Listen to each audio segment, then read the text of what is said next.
Hi guys, welcome back to this series. Today we're going to be recording the lesson number 9. This is the 10th episode. So I'm glad that we hit this point.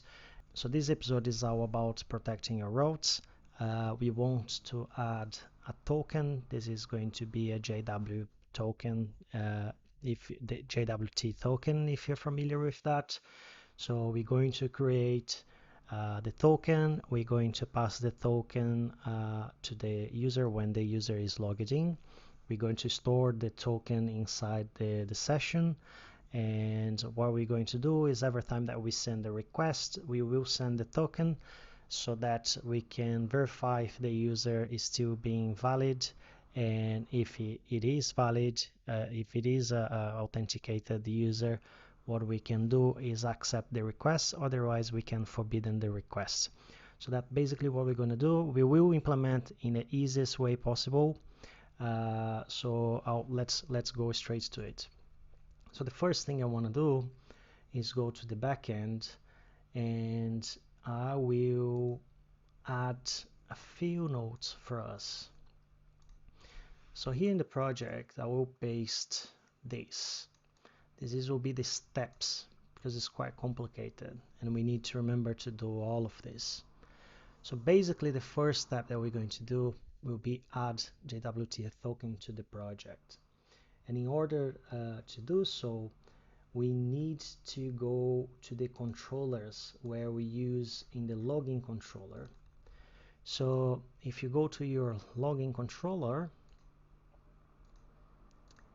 we can stop the server for a little bit and let's install Json Web Token, right? So Json Web Token is basically a token that is created where we host all the user data inside of this token, and also we use a secret. So basically we have an algorithm that will get the user object and plus a secret that you can choose, and it will codify that and create a token, and then we're going to send that to the browser, and every time that we receive a request we can receive back a token, and we can analyze the token to see if the token matches with the corresponding token that we have in memory, and if you do so, we accept the request. We can also flush all these requests, we can renew the tokens, and we can do more advanced things that I won't be covering here. So I strongly suggest you, if you want to go to the passport JWT strategy, I strongly suggest you coming by, have a look on this, try to understand what does that is about, how does that work. This is like a kind of a strategy that we're going to use, but we're going to build that manually using the Json Web Token package. So you can see it's a package where we have like 3,500,000 user weekly downloads. So it's a very well used in the industry. So basically here you can see a little bit more how you do to build the tokens. So we have few methods that we can use. We're going to use the asynchronous method, and that's basically how we're gonna do it with a function callback. You can also if you read this through, you can also find how you can expire the tokens and how you can generate new ones, like every now and then, every minute, every 6 seconds, after 5 minutes. To simplify this exercise that we're doing, I'm not gonna deep dive in that. So if you have interest to learn a little bit more, you can come here, see the data, and look.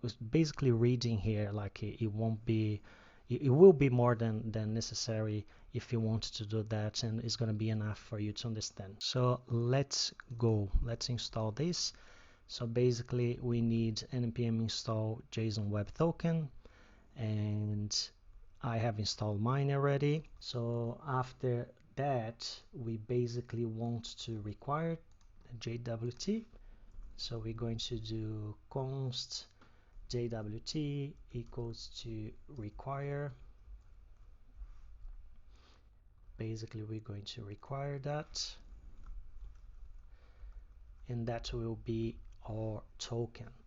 The way that this works is a little bit different than we doing here. So we will modify a little bit our project, but that's going to be for good.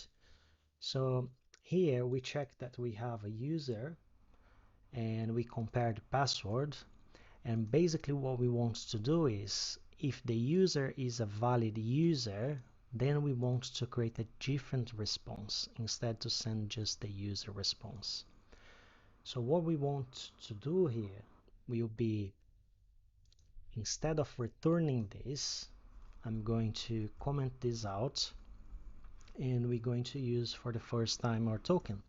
So we're going to return, we'll do a JWT. If you look, it has a few methods. Let me see here. Oh, that's why it's not showing. I missed that. Yeah. So if you look at the tokens, it has a few methods. We're going to use the sign right now. So what sign does, sign gets a user. This user in our case is going to be the user response. That is basically the user object. And then the second argument is going to be a string. In our case, I will just type here secret. Normally, inside that file that we have .env, you would create a super strong password, maybe a 64-digit password, and that will be your secret.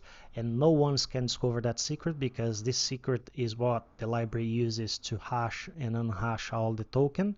So we're going to use a simple example because my idea is just show you how you can protect. So keep in mind that the secret should be something secure and should be coming from your environment, like we did with the MongoDB variables, right? From the first episode. So then after we're doing that, we need to do a callback. And callbacks, for those who are not familiar, is always take an error as a first argument. And the second argument, it will return to us a token, right? So the token, what is the token? The token is going to be exactly the secret that we need. And then what we want to return here will be a response.json. And this JSON is going to have two things now. It's going to be a user, and this user will be the token. So we want to pass the token to the user. And remember that we need the ID to do in the dashboard. We need the user ID so that we can hide and display the delete functionality that we have. So in this case, so that we can protect the front end, but in the same time, I don't want it to be unhashing this token in the front end because I don't want it to apply the secret there. I will make it easier for us. I will send the user ID because this doesn't need to be a secret. This doesn't help them to break the server. The only thing that this does hide the delete button for the user that is not the owner of the event, right? So what we're going to do here, we're going to send the user.id.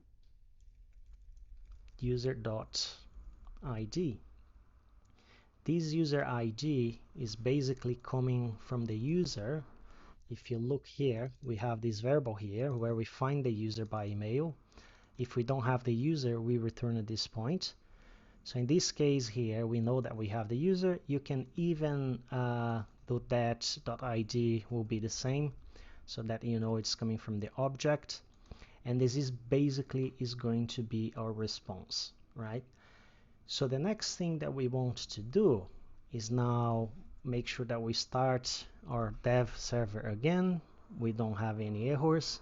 And now in the front end, we need the first step, change this, right? Because now the user is going to be a token and no longer a user ID as previously. And the user ID will be an ID. So what you want to do is, as a first thing, you want to open your front-end folder. We're going to go to the pages and then login. Inside the login, we're going to be fetching the login, right? So the response looks for data.id. So this is going to be user ID instead, right? So the user ID will be the user ID, but now we're going to have the user that will be the response.data.user, otherwise false. So then we can use the user and the user ID, and then basically here we're going to set the user and we're going to set the user ID to the user ID, like so. So user ID is not the, oh yeah, let's change that user ID instead. So now we have the user ID. Oh, if you return that and you do F2 user ID, this will help us, that will change all the places. So now we have the user ID and the user, right? And after you logged in, it pushes you to the dash. That is the dashboard. So what we want to do, we want to test that, right? So if you come back here and go for the login page and you create a test.test.test and you log in, I think I reset my data. So let's register a user, right? New account. So this is going to be test, this is test, this is going to be test 8, test 9 episode, test.com, and test. So if you register, this won't work because we changed some stuff. So you need to go back to the login. You need to add the test 9, add test and login, right? So now we are in. If you go to application, you can see the local storage, and there you have it. We have two objects. We have a user ID with the user ID that we're going to basically use to hide and show the delete button as we did previously. And now we have the user that is this hashed. Look how big that is, right? Hopefully you can see. But it's a big token and super secure token, and it's super recommended. Like old times ago, we used to do a lot of things with cookies, but the recommendation right now is not use cookies anymore and use this type of tokens because it's much safer. And these formats of tokens is the same formats of tokens that if you add a Gmail or Facebook account, it would return us a token like this one. So let's carry on, right? The first thing first, we want to get this stuff. That's all done. And now, if you go in the dashboard page, we have a user ID that actually is a user, and that's not correct anymore. This will be just a user, so I want to change that to user. And we want to add here a user ID that actually is going to be the user ID. And we're doing that so that we can fix everything that we broke. Let's fix that, right? We're going to break a lot of things, but we're gonna go doing that together. So now the headers will send the user instead of user ID. We need to remember that. But if you scroll down and you say event.user, so event has a user, but the user that has inside the event is a user ID. We want here the user ID instead. If you do that, this user is a new user, so it doesn't have any events. but we fixed that already. So we know that dashboard now is looking for the right things and sending. I don't need to send the user ID because the server knows the user ID. I just need to send the user instead. So we fixed two things in the dashboard, right? So the next thing that we need to do, if you come back to the backend and you go in server, so we did that, right? So this is okay. So the second thing that we need to do, return token when login. We've did that.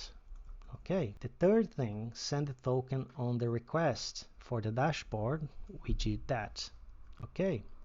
I think we need to fix in the register page. So if you go back in the front end, go to the register page, we send a user ID. Let me see.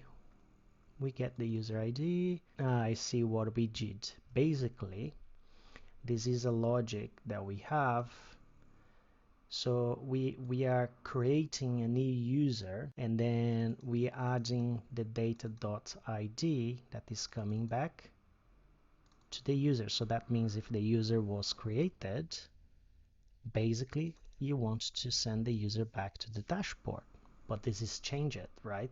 So we need to fix that. Right now we have two fields. It's no longer an ID. Let me see first in the backend. We're going to change that anyway, okay? So the data will be taking a user back, and the user basically won't be called user ID because it will be a user token, right? So we can rename that to be either the user, and I will be using user because you need to understand that the user details is hashed inside that data. And when you register that, you want to do two things, right? You want to take the user and you want to user ID. And this will be equals to the response.data.user ID. Otherwise, we want to set to false. Why we want to set false? So that we can check here, right? That's why. For undefined, I prefer setting to false. This is up to you. And basically here we want to set user ID to user ID, because this is, we have two paths, right?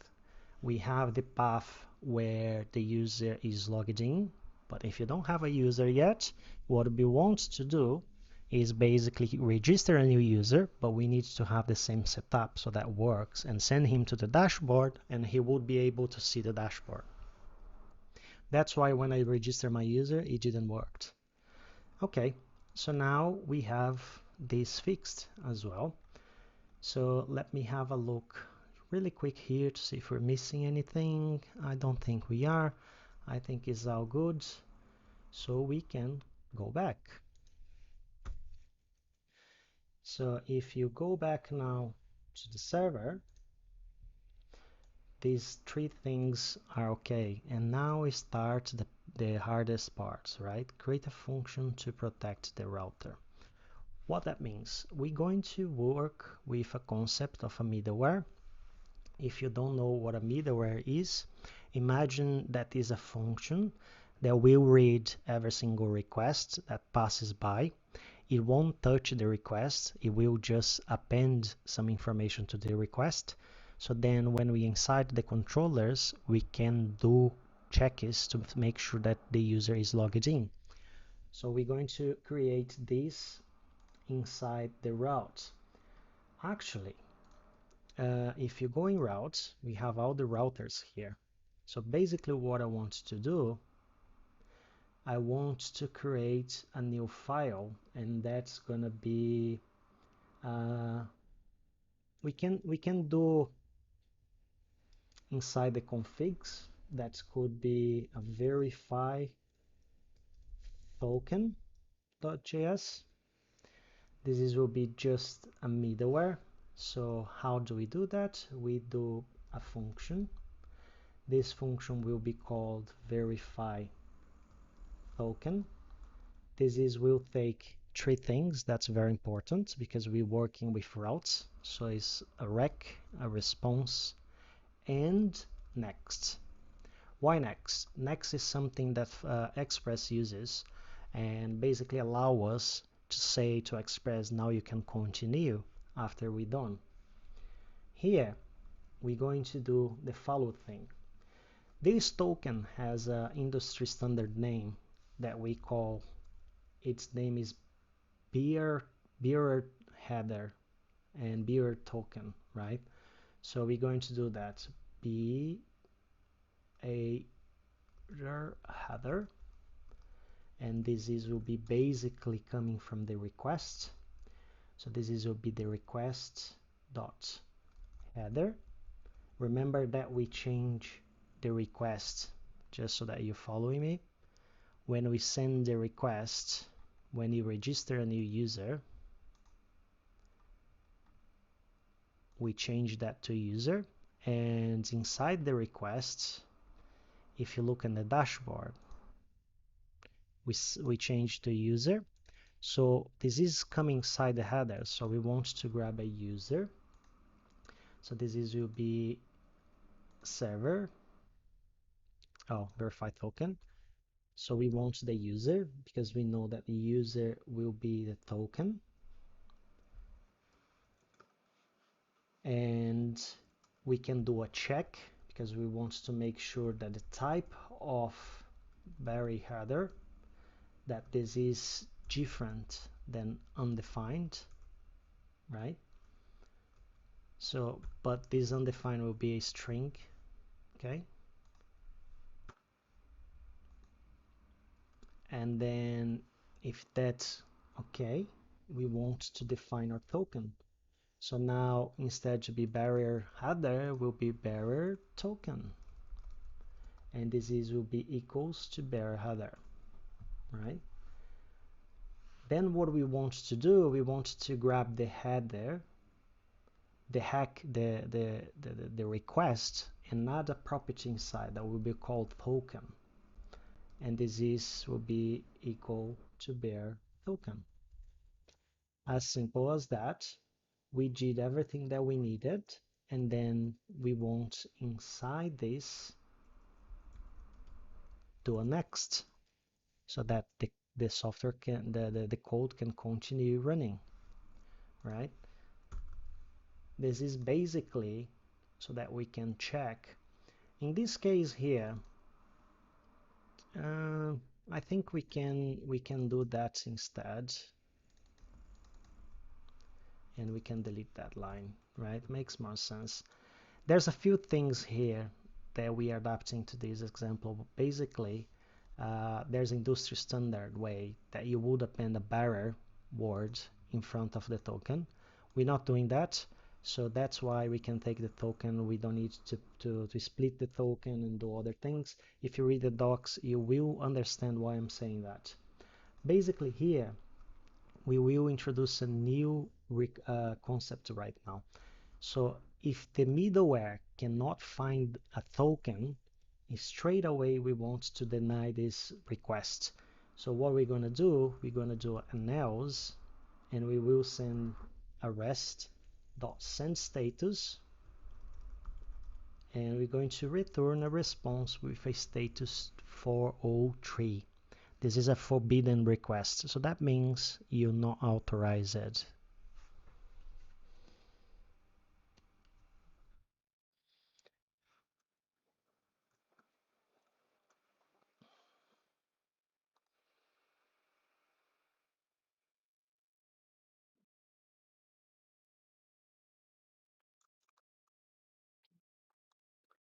So now that we're done, we need to export module.export, and we're going to do a verify token, and we're going to export this function. Now that we have this function exported, we're going to go to routes. We're going to import. This will be from the file that we just created. So will be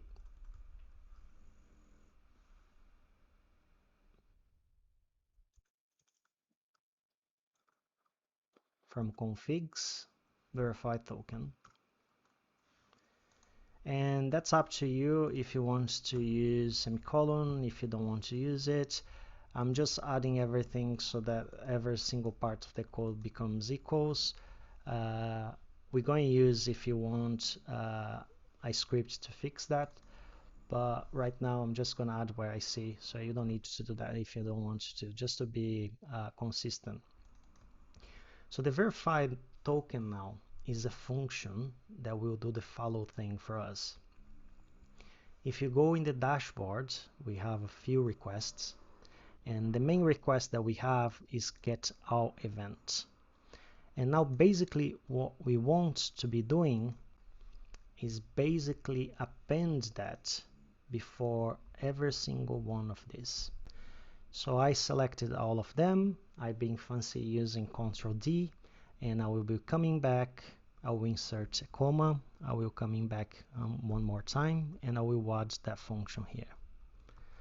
You can do that way, or you can add manually. It's up to you how you do, but it's important that comes before the controller because this is a middleware. So just to explain you the concept, an overview again, the request comes to these routes. Then the first thing that this does is send the request to the function. We check if the function has a token. If it doesn't have, we're going to send a 403 straight away before we hit here. So now, if we have that, we send the request to the controller. And then what that does allow us to do is basically come to the our event, and now inside the React.js token, we have a token. So let's check that. And I will add here that this is a token.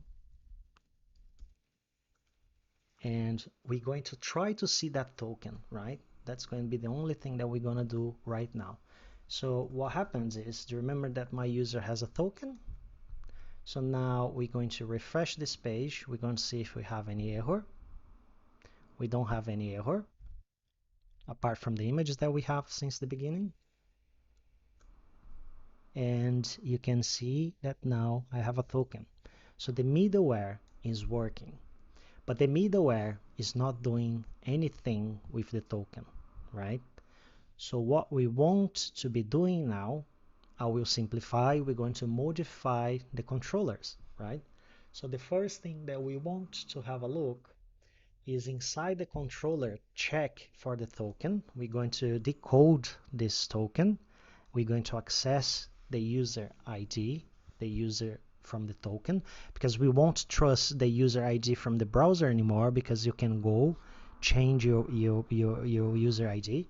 So what I mean by that, there's softwares that allows you to come by and basically change the value of this. So how does that work, right? So I could change this to another user. Imagine like an e-commerce website, and I could try to buy something and will charge another account. So that's why we never trust this. The only time that we trust this user ID is to add the delete button. However, that's just by pure that's by pure convenience, because when you click in the delete, the request that we're going to send to actually delete a file is going to be sending the user instead. So in the server, we can check this code, and if someone modify anything in here, we don't accept it. So that's how it works.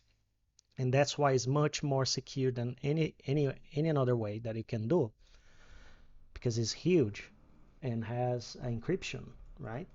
So now what we're going to do is basically coming back to the request, and we're going to start to work the request to make so that we can consume that token, right?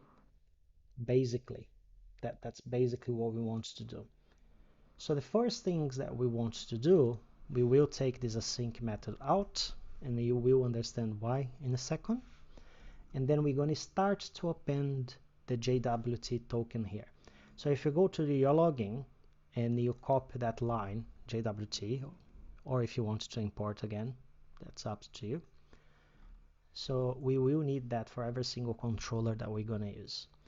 So of course it break it because I've just start changing already. So if you do jwt dot, and now we're gonna use the verify, the first argument will be the token that we both know that exists already, and then the secret, so that it can verify the token, it needs to decrypt it.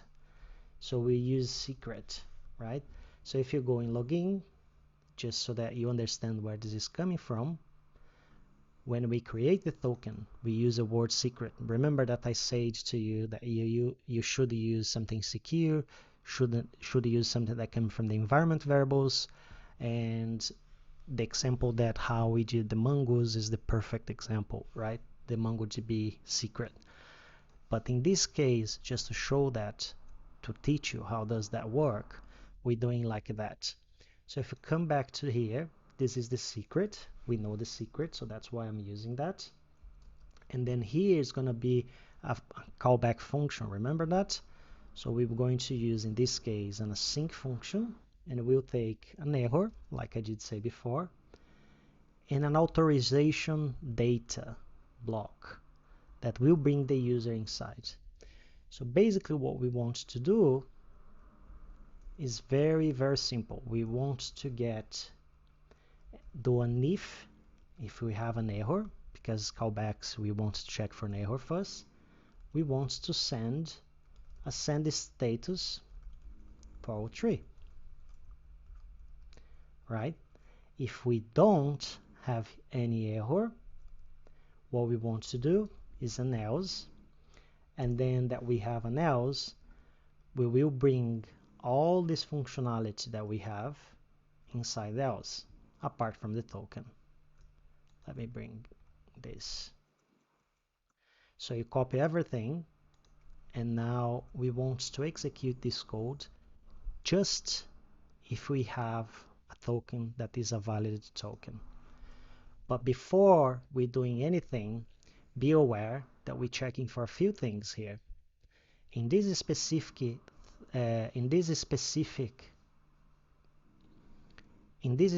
scenario, we want to do only one thing differently, because we know that the user, if the user is logged in, that means if the user has a token, he's going to get to the else statement, because if he doesn't, he's going to throw an error, and we're going to return for all three, so that you understand what we're doing.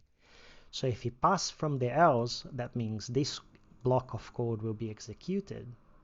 We know that the user is logged in, so we want to send back a response that have all the events. However, we want to change the first time how we respond the user, because now we want to send also the auth data.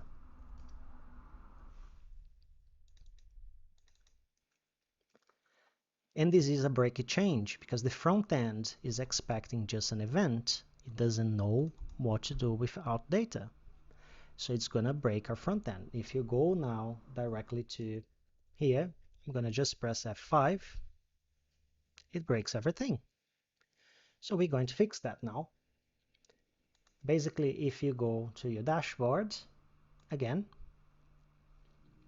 and you see that when we get the data, we set the event to be response.data. But if you do console.log the response.data, so that you can learn, and you're going to see that the response is different. Now we have not only the event, but we have the user object inside, right? The user that we constructed together, because we're sending this response back. I'm just showing you how this is working, right? For the dashboard example, we could grab the ID from here, and then we didn't need to set the ID inside the application like we're doing. But I think there's no harm to know the user ID, because the user ID only doesn't do anything. So I'm doing that just so that you understand how this new pattern works. So basically what we want to do when we grab the user, we want to grab the user dot data dot event. If you look here, events. So then we need to change here to events, right? And then if I wanted, I could set a user data here. We can do that. If you guys want, that will simplify. The thing is, the user ID from this page will be only available to this component. So that's why we're saving the user ID in the local storage. So I will keep like it is, right? So then here we're going to delete this console log. Now we get in the events again. We should have the events again. All fine. However, look how amazing this is, right? I'm going now to come back here and I will delete that because we don't have, let's fake that we don't have a valid response. What's going to happen? An error, right? So that means that we have an error, and this error was a 403. That is a forbidden error, right? You can see here. What does that mean? That means you're not authorized. And then we still having the header because React doesn't know what to do in this specific use case. But I know what we can do, and that's very easy to handle that. What we want to do, we want to write a try and a catch block. We want to move everything to inside the try. This is a request, right? So if you receive an error back 403 forbidden, this is gonna catch. The error is gonna be here. So what we can do here is very simple, just history.push, and we want to send the user to the login page. So now if you come back here, see, we're in the login page already. So if I try to go to the dashboard, it's going to say forbidden, and it's going to send us to the login page. So it no longer allows me to see the dashboard. However, if I do test 9 with test and logging again, this is will, just to show you again, if you go in application, this is will add the user again, and this is a valid request. So that's how we do protect all the routes. Of course, we went by the configuration time and we did protect just one route, but we're starting to do that. The next following thing that we want to do is when you click in My Events, if you look at the console, it got forbidden. If you go in My Events, it doesn't find any events. There's two things here happening. The first is we don't have any events, but it wouldn't work anyway, and I'm going to show you why. You have the get event, and I think we have My Events handler, and they work very similarly. However, we didn't change the controller to handle that. So basically, before we do that, let's take advantage that we're here and prepare the similar setup that we're going to need for all these functions, right? So we want to do a try and catch. We want basically do the same thing because we will protect this is a different route. If that doesn't work, we want to do the same thing again. Because remember, the user can log it out at any point from the navigation. So that's why we want to do that.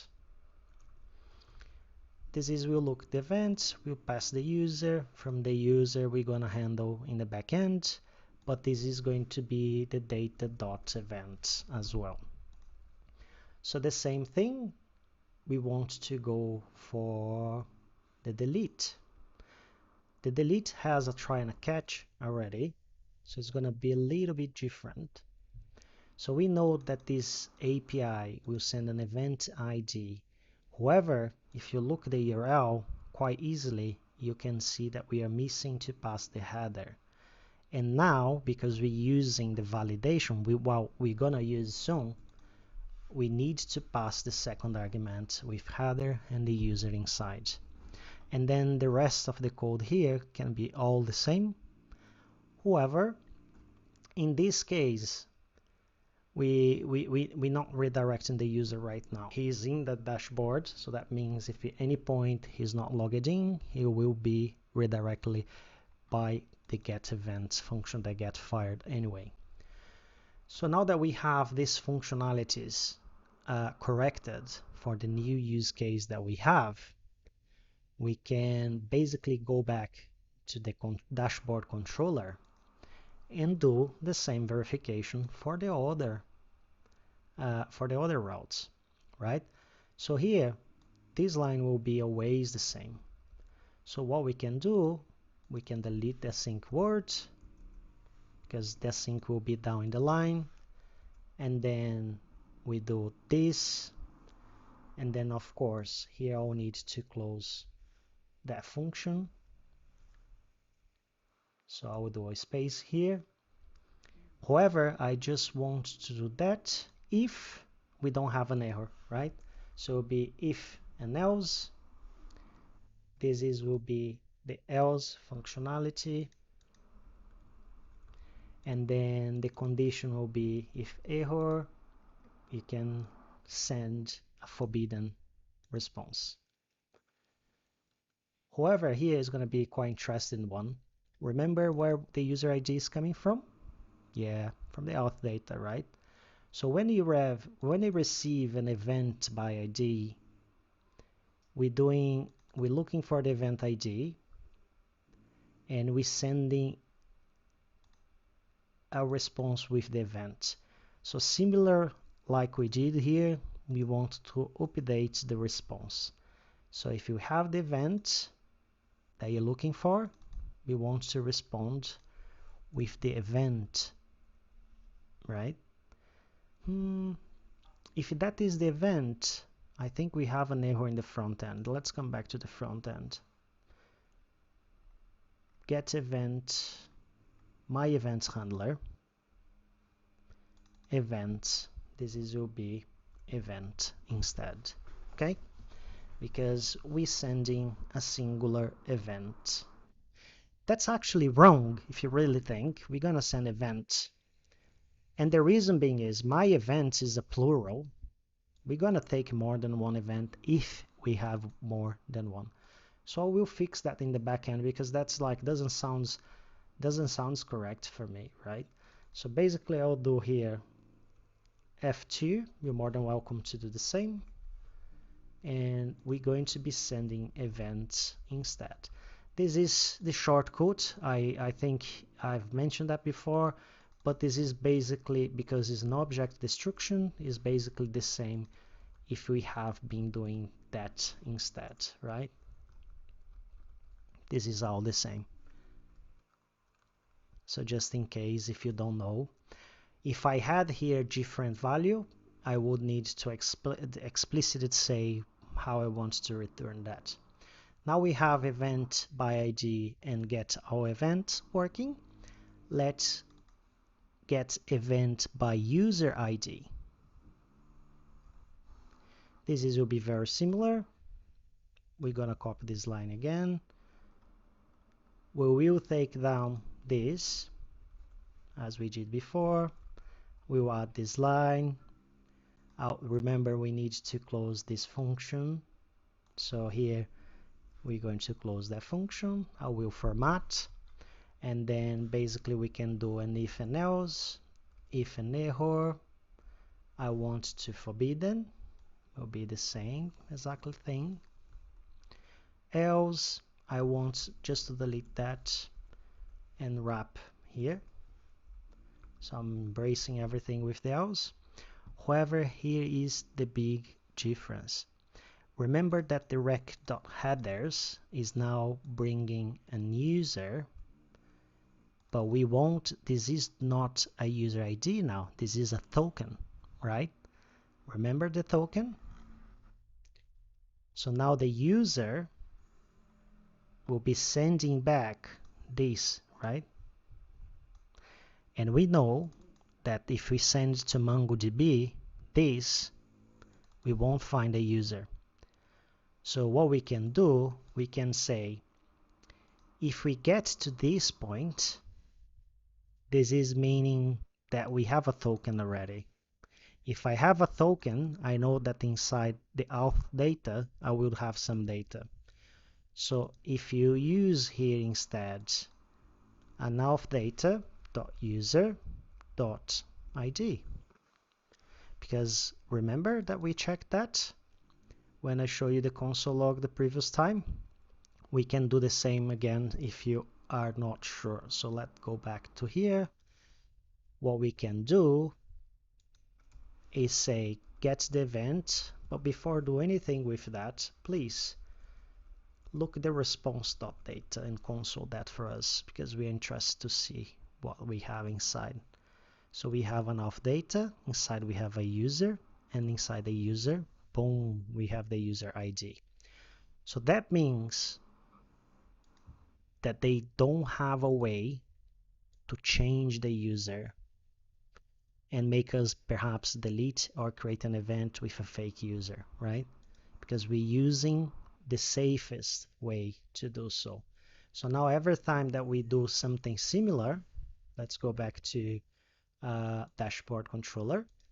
Every time that we need to check a user ID, we only will trust the auth data, because the auth data will be the data that is authorized by the middleware and by JWT, that is the same that it was when it was created, right? So they handle all of these things for us.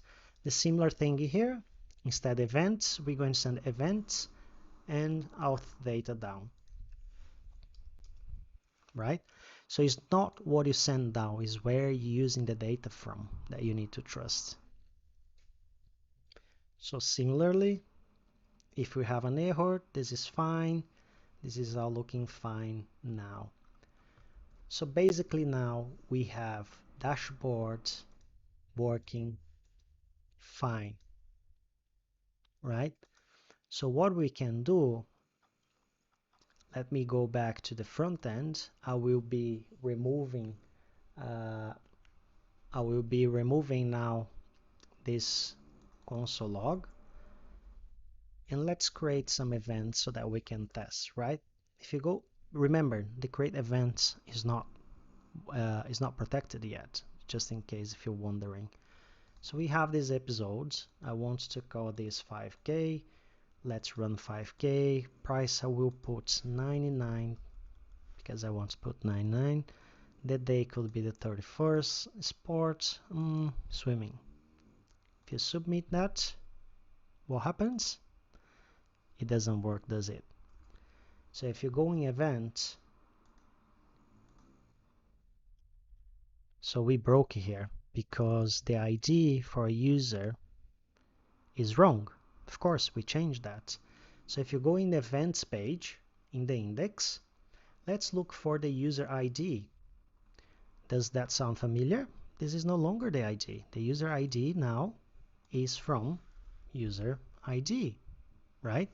But when you are creating data, and that's important, if you look here, why do I need to know the user ID? Because I'm sending in the header the user ID. However, remember the user ID is the one, if I show you again, is the one that we don't trust. We just use that for the delete button exclusively. So what we want is send the user one that is hashed. So here we need to change that instead to user. And here now we're sending the user. Because of course it doesn't know what this token is. So that's why it didn't work, as I was expecting that it wouldn't work. So now if you look the user, make sure that is correct. We also not send the user ID. We send the user. Or basically we code the structure, use the JavaScript ES6 syntax, and do that. And now what we want to do will be basically go to the backend. So if you go to register, let's go here, easier. So if you have, let's look the routes so that we don't lose ourselves. This is the dashboard. This is the events. I have a post and a delete event. Both need to be protected. So the first thing first, I want to add my middleware to both. And now I can go inside the event controller. Does that sound familiar? Yes, I hope it does. So we will do the same work that we did previously. So we'll copy this first line so that it's a little bit easier, right? And now let's walk this together again. First thing first, don't need to be a sync here because the function with the callback is a sync here. What we want to do, first thing is close this function. So we're going to back here, format with Control, Shift, and F, you can format. If you can't, just download the extension ESLint, and that does it for you. Okay, so now let's come back to the controller.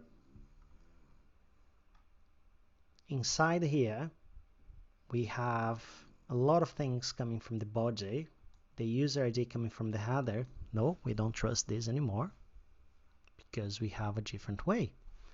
And the first thing first, we want to do if error. Let's do the if and else, right? So that we can straight away copy everything without missing the lines. You can do Control X, paste inside, format, take this extra line here that we don't wanna. And the user, remember where the user comes from? I do remember. So we have the user ID here, user ID there. Where else?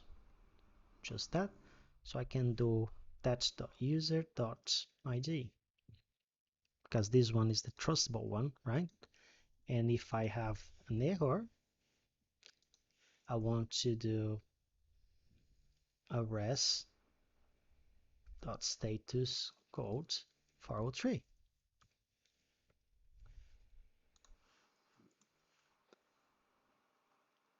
So this means if you're not logged in, we send 403, and then we can use 403 there, right, to send him to the product page, to the login page, like we did before.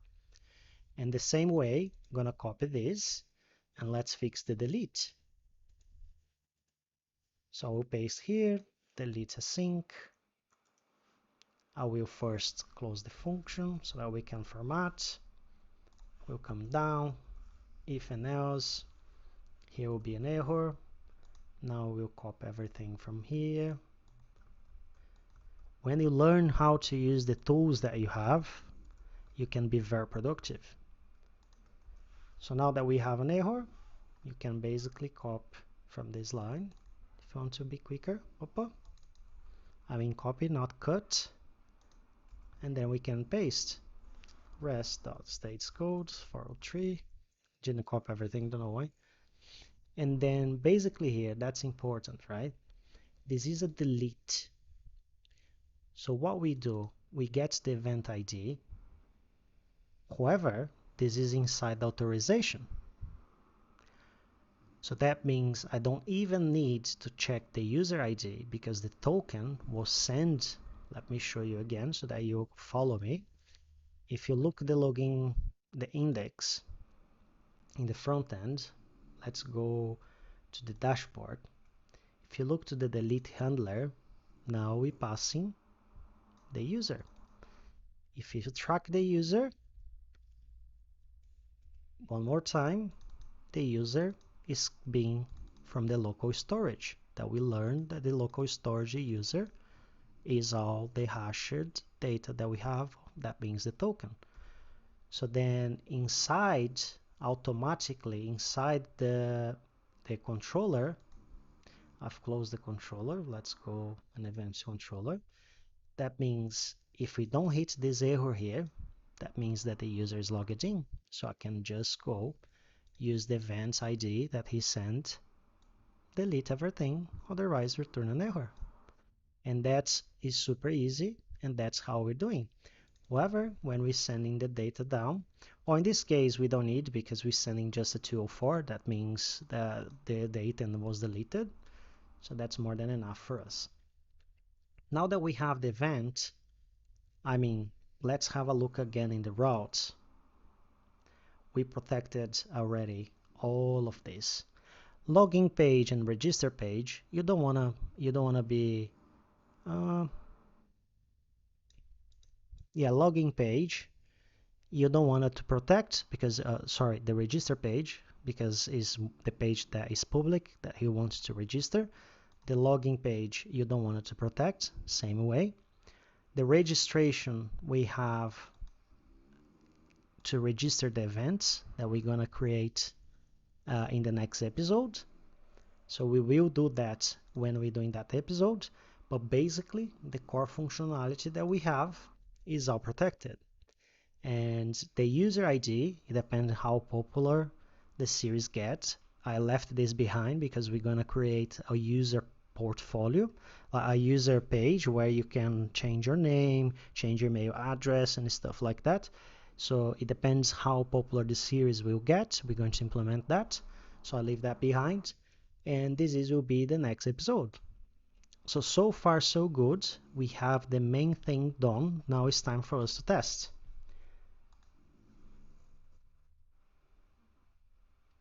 So let's test that, right? So if I create a new event, this event will be the episode 9. That is just waiting for the YouTube. Will be episode 9. The event will be episode 9. The price will be 99.00. The date will be the date that we want. Sport, I think it will be swimming. If I submit, let's have a look what did happen. Event fail, internal error server. So we have a problem. Let's have a look what problem we have. Oh, of course, this is a problem. So we didn't import JWT. That was the problem. So if you now import here and paste to the event controller, we should be alright. Let's go. Event was created. I was redirected. I can see the event here, 99, episode 9. If I go to swimming, I think I have an error in swimming. Let me double check that. The response was correct. I think, it did update now. Sorry, that was me. My events working, running, working, cycling, working, but we don't have any cycling events because it's the same function, so I know it's working. And my events, if I want to delete successfully. Now if I go in my events, I don't have any longer events. And that's, you have it. Now we have protected routes and we can trust that. Let's one more time delete that from the application. So what happens if I delete this thing and if I delete this thing and I refresh? It will send me to the login page. What happens if I do dashboard? It will send me to the delete page. What happens if I do to the events? The event doesn't redirect us, but I can tell you that we're gonna fix that right now. We found one that we forgot to fix, basically. So now what we can do it's of course, and I know why it doesn't do that. The event doesn't do that because, oh, we are console out this as well, this port. Because when we go to the events, we don't fetch any data, right? So it's not a big of a deal really. So if you go to events, let's have a look how we can fix that. So basically the quickest way that we can do in this specific scenario is we can check if we have a user ID, a user, and if we don't have a user, we can redirect the user straight away because he should have a user, right? So that's how we can check for this user here. So what we can do, let's move that out to the variables. And then what we can do, we can use effect. This is a function that runs when the component renders. The first time, we will pass an empty array, and we're going to say if different than the user. That means if the user is undefined or it doesn't exist, do history.push logging.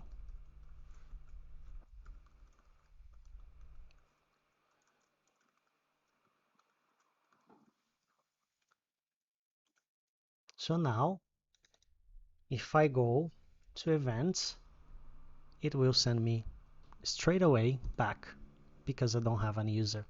Let's try to log in again with test. If you submit, it's fine. Events, it's fine. All working again. Let me see where this console log is coming. Oh, sports. And there you have it. Guys, I hope you really enjoyed this series. It was very fun to add security to our app. The next episode, we can start to work the events in the dashboard. So when you come back, you can subscribe for an event. So I hope you guys subscribe and click on the like and make sure that you are sharing this with your friends. And I'm really glad that you're doing this with me. So see you guys in the next video.